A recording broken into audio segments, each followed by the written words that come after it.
Nathalie Wolf, bonjour. Patrice Carmouze, bonjour.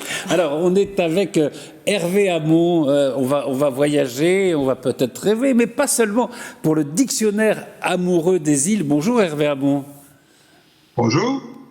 Alors, je vous présente rapidement, vous êtes philosophe de formation, vous êtes écrivain, à la fois romancier et essayiste. Évidemment, tout le monde se souvient des grands best-sellers écrits avec Patrick Krotman, le grand livre de 68, Les Intellocrates, la bio d'Yves Montand, évidemment, le grand livre de 68, c'était Génération, pardon. Et puis, vous avez publié, seul et à titre personnel, si je peux dire, beaucoup de livres, des essais, des romans, notamment autour de la mer. Il y a l'abbaye d'Ouessant, il y a Besoin de mer, Paquebot, et vous publiez aux éditions Plomb, donc après le dictionnaire amoureux de la mer de Yann Kefelec, un dictionnaire amoureux des îles. Merci donc d'être avec nous. Nathalie, je vous laisse prendre le large. Oui, allez, prendre le large. Bonjour à vous Hervé Hamon, merci de votre présence. Alors, il y a autant de manières d'écrire des dictionnaires amoureux qu'il y a d'auteurs de ces dictionnaires, mais généralement, des introductions sont courtes. Et alors, la vôtre, qui s'intitule « Observation préalable », elle est relativement longue, une 20aine de pages. Ça s'explique pour deux raisons. La première, on va y revenir, parce qu'il faut bien déterminer ce qu'est une île. Et la deuxième, et on va commencer par là, c'est que l'on perçoit que, après que vous ayez accepté d'écrire ce dictionnaire, vous avez dit, au fond, la tâche, elle est immense, peut-être inhumaine. Alors, vous l'écrivez, hein, d'ailleurs, je sais une chose, c'est que nul n'a jamais fait le tour du monde. Donc, Hervé Hamon, comment est-ce que vous avez résolu le problème qui consistait à faire face à cette immensité ? Ce livre vient de 35 ans de navigation et puis 3 ans et demi de travail.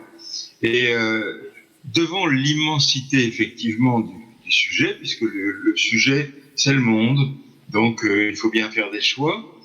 Je me suis dit que j'allais d'abord faire mes choix de cœur, c'est-à-dire les endroits que je connaissais, les îles où je suis allé de par le monde, et aussi près de chez moi, puisque j'ai eu la chance de naître devant la mer. Donc, une des premières choses que j'ai vues dans ma vie, ce sont les îles. Et puis, c'est aussi des choses fortes qui m'ont marqué dans l'histoire, parce que je suis aussi un peu historien. Je suis philosophe, mais aussi historien de formation. J'ai travaillé de ce côté-là. Et j'ai renoncé complètement à faire un palmarès des îles. C'est-à-dire que l'idée que celle-ci est plus belle que celle-là, etc., ça ne m'intéresse pas du tout. Toutes les îles sont intéressantes, sont belles. Mais il y en a qui ont des histoires plus fortes que les autres, qui sont plus vivantes que les autres, et c'est celle-là que j'ai retenue de mon point de vue, puisque le principe de cette collection est que l'auteur assume sa totale subjectivité. Absolument. Et quand vous avez raison de relever le fait que je dis que personne n'a fait le tour du monde, je me souviens de Christophe Auguin, le navigateur, quand il avait remporté le Vendée Globe, et il me disait, à son retour, il me disait, tu sais, j'ai fait le tour du monde et j'ai vu 3 phares. Et je pense que personne n'a épuisé le monde. Et c'est d'ailleurs quelque chose qui me réjouit. C'est-à-dire que je parle de beaucoup d'îles et il en reste encore beaucoup d'autres. On pourrait faire 15 tomes, on pourrait en faire 50. D'ailleurs, vous le rappelez, alors, Nathalie disait, voilà, il faut bien définir ce que c'est une île. Vous dites, bah oui, c'est pas un bateau immobile, une île, l'île, c'est une montagne. Et vous rappelez que, à l'origine de tout, d'ailleurs, c'est la mer, hein, il y a la mer, pas la terre. Exactement. Et pour faire ce livre, j'ai pris le point de vue de la mer. C'est-à-dire, j'ai pensé que 80% de ce qui recouvre la planète, c'est l'eau, et que les îles sont des montagnes, ce ne sont pas des navires à l'ancre, hein. Ce sont des montagnes, même les îles, une île comme l'île de Saint qui est à 80 cm au-dessus des eaux, c'est une montagne. Ça vient du fond, ça vient du fond de la mer. Et au fond, tous les continents sont des îles. Simplement, les géographes décident de classer îles, ce qui n'est pas trop grand. C'est-à-dire que, par exemple, le Groenland est classé comme une île, par exemple, alors que on ne le dira pas de la Sibérie. Mais cette idée du point de vue de la mer vous fait percevoir les choses très, très différemment, de façon plus originale. Parce que les îles, c'est finalement la plaque sensible, la pointe avancée de notre vie terrestre. Alors justement, ce dictionnaire formidable, parce qu'il regorge d'histoires, il y a presque des romans à chaque entrée, des destinées extraordinaires, mais il y a une chose dont on s'aperçoit quand on lit ce livre, et qu'on ne savait peut-être pas avant, c'est qu'au fond, l'histoire des îles, elle est relativement tragique, plus souvent. Et alors comment on explique que l'île provoque encore dans le cœur de chacun le rêve, l'idée du paradis, et pas seulement d'ailleurs de paradis fiscaux. L'île prend, c'est d'ailleurs pour ça que c'est un magnifique sujet de livre. L'île, ça porte non seulement un imaginaire, mais tous les imaginaires possibles. C'est-à-dire, l'île, ça commence avant l'île. Ça commence dans le voyage vers l'île. Et on voyageait vers les îles toutes sortes de gens. On voyageait vers les îles des gens qui étaient des déportés, des réfugiés. On voyageait vers les îles des gens qui rêvaient d'une île merveilleuse, d'un domaine pur où ils allaient pouvoir être en sérénité avec la mer. On voyageait vers les îles des migrants. On voyageait vers les îles des commerçants. On voyageait vers les îles des militaires, des conquérants. Tout cela, ça raconte l'histoire des îles. Et les îles ne sont jamais simple. C'est-à-dire que même la plus tranquille, la plus jolie des îles, je sais pas, je dirais Chausey par exemple, j'aime beaucoup. Chausey, elle a une côte au vent et une côte sous le vent. La côte au vent, c'est une côte qui est agressée par l'océan, c'est une côte qui est défendue par la roche. Et puis la côte sous le vent, c'est le côté Bahamas de l'île.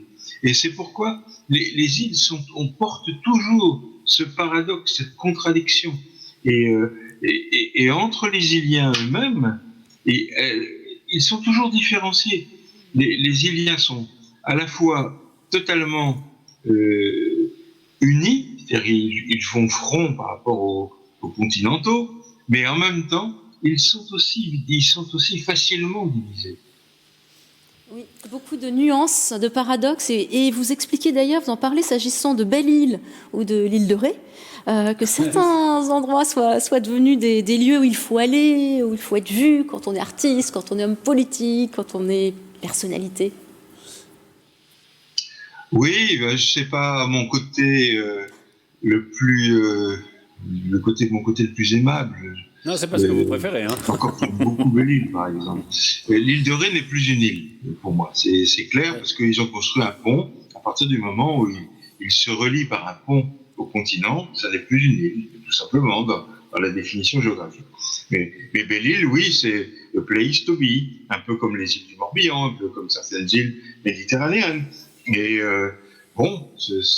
ça c'est intéressant, mais enfin... moi, les îles qui me passionnent le plus, c'est quand même c'est les îles qui ne sont pas touchées par le tourisme de masse. Je pense que c'est un phénomène très récent.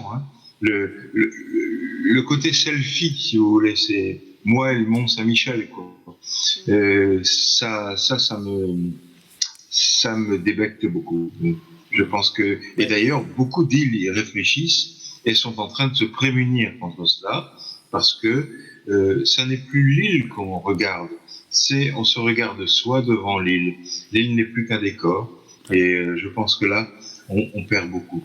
Vous dites d'ailleurs qu'il y a des paysages, vous parlez du golfe du Morbihan, de cette petite île de Berdère là, que vous alliez quand vous étiez enfant, où vous dites maintenant il y a même presque plus de paysages maritimes. Vous savez que c'est triste, quoi. C'est devenu un lot de résidences secondaires. Nathalie. Oui, justement, dans ces îles lointaines, est-ce qu'il y en a une qui vous fascine en particulier ? Vous en voulez 50 ? J'ai trouvé un paradis terrestre, par exemple. Ce sont les îles Palaos, en Micronésie. C'est d'ailleurs pas des îles, c'est un archipel qui est répandu sur d'immenses distances. Et les Palaos, c'est un des plus beaux récifs coralliens du monde. Et ils ont la sagesse de gérer bien leur tourisme. Et même de demander aux touristes de ne pas s'enduire d'huile pour bronzer ou pour se protéger du soleil, parce que ça attaque le corail. Et dans ces îles où on a un sens très fort de l'écologie, des risques climatiques, on va sans doute en parler, qui atteignent les îles directement, eh bien, c'est très soigneusement géré. Je passerai bien une petite quinzaine au Palaos, oui. Je vous la recommande. Mais il y en a d'autres que j'adore. J'aime beaucoup Ouessant, chez moi. Oui, bien sûr. Et j'aime beaucoup l'île de Taha, par exemple, en Polynésie, à côté de Raiatea. Croiser en bateau sur le lagon de l'île de Taha au moment du coucher du soleil, c'est quand même un des grands plaisirs des yeux et de l'âme. Les îles, elles touchent d'abord quand même parce que beaucoup d'entre elles sont très très belles, très très belles. Il y a votre côté un peu 68 art quand même. Vous parlez, il y a dans les îles, il y a l'île Seguin quand même, bon, avec Renaud, etc.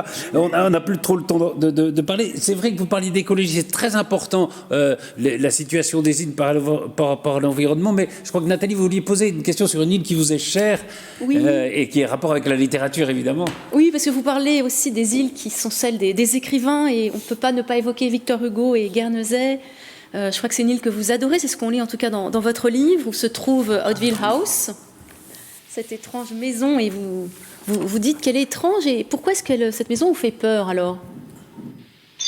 Parce que je sais pas si vous l'avez visitée, mais la maison de Victor Hugo, c'est une maison qui va du sombre vers la lumière, au fur et à mesure qu'on monte les étages. Alors, la pièce de cristal, comme on dit, c'est là où il écrivait sur une sorte de bas-flanc, face à la mer, face aux îles de Hermes et de Sark. Et ça, c'est une pièce qui me va très bien. Mais le reste est terrible parce que c'est extraordinairement encombré. Il n'y a pas un centimètre carré de mur qui ne soit couvert, qui ne soit aussi signé de Victor Hugo. Il y a un côté, par exemple, toutes les chaises sont marquées VH. Au bout d'un moment, on étouffe là-dedans. On se dit que c'est peut-être le fruit de ce long exil. Il a passé 15 ans à Guernesey, quel caractère. Il y a écrit d'ailleurs ces grands livres, de Paris jusqu'aux Travailleurs de la mer, etc. Et donc, elle est passionnante à voir, mais moi, oui, elle me fait un peu peur. Elle me fait un petit peu peur, oui. Et je ne m'installerai pas pour vivre dans cette maison-là. Évidemment, on pourrait rester des heures avec vous parce qu'on s'évade, on voyage, mais voilà, malheureusement, le temps qui nous était imparti, comme on dit, est dépassé. Alors, on va renvoyer à ce dictionnaire amoureux des îles. Voilà, vous allez voyager chez vous, même si on se déconfine un peu dans quelques temps. Ben, c'est un formidable voyage, avec quand même cette idée que l'île, c'est pas forcément toujours le farniente, le soleil, c'est autre chose. Hein. C'est l'Éden et c'est l'enfer. Il y a les deux, c'est la vie. C'est la vie. Merci infiniment, Hervé Hamon. Merci, au revoir.